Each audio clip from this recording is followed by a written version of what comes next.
Vice President Kamala Harris has chosen Minnesota Governor Tim Walz to be her running mate in hopes that his rural ties and progressive policies will both appeal to moderate voters and shore up the Democratic base. So who is Tim Walz?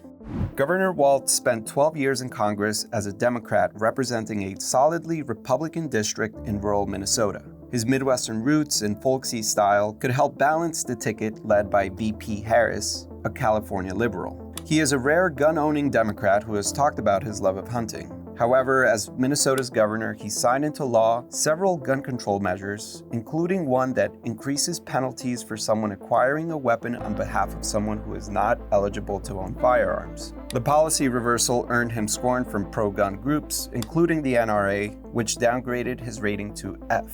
Mr. Walz has supported universal free school meals for students, voting rights for the formerly incarcerated, driver's licenses for illegal immigrants, and recreational marijuana. He also signed a law making abortion a fundamental right in Minnesota. In 2020, Mr. Walz was widely panned for his slow response to the riots in Minnesota following the murder of George Floyd.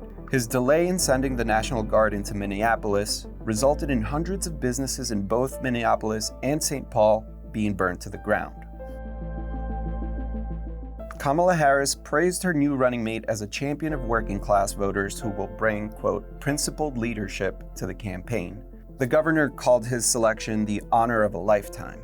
Almost immediately after the news of Harris's VP pick, former President Donald Trump slammed Governor Walz as a dangerously liberal extremist, saying it moves the ticket even further to the left. An NPR poll released Tuesday morning found that 71% of voters have either never heard of Mr. Walz or are unsure of how to rate him. 17% of voters have a positive view of him, while 12% have an unfavorable opinion. To read more, visit WashingtonTimes.com.